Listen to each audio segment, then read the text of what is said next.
நம்ம ஊர்ல வந்து பாத்துட்டீங்கன்னா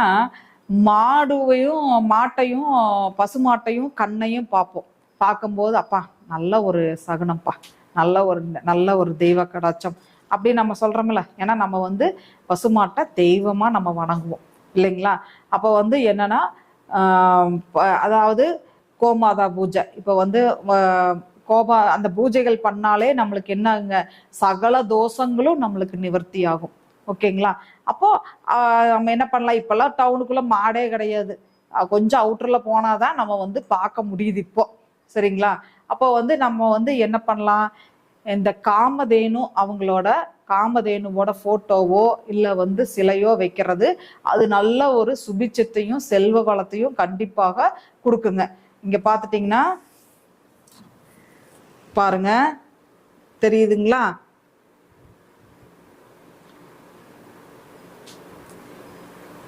இது வந்து பாத்துட்டீங்கன்னா நீங்க உங்க தொழில் பண்ற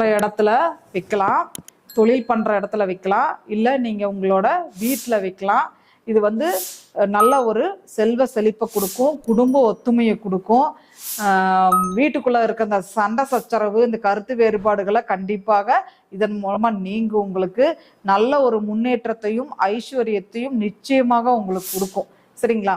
அப்போ இந்த மாதிரி வந்து சின்ன சின்ன பொருட்கள் தான் நம்மளுக்கு பெரிய ஒரு பயன்களை நம்மளுக்கு கொடுக்கும். ஓகேங்களா? பெரிய பயன்களை கொடுக்கும். அப்ப நம்ம இதுக்குண்டான நம்ம என்ன பண்ணலாம், எது எது நம்மளுக்கு பாசிட்டிவா இருக்கு அதையெல்லாம் நம்ம என்ன பண்ணணும், கொஞ்சம் ஒவ்வொன்றா நம்ம தேடி பிடிச்சி வாங்கி நம்ம வீட்டில் நம்ம தொழில் பண்ற இடத்துல வைக்கும்போது நம்மளுக்கு வந்து என்னங்க, அந்த இடம் வந்து ஒரு பாசிட்டிவ் வைப்ரேஷன் கண்டிப்பாக ஏற்படுங்க. ஓகேங்களா? அப்போ நம்ம அது சம்பந்தமான வகுப்பு தாங்க குறியீடு வகுப்பு. சரிங்களா?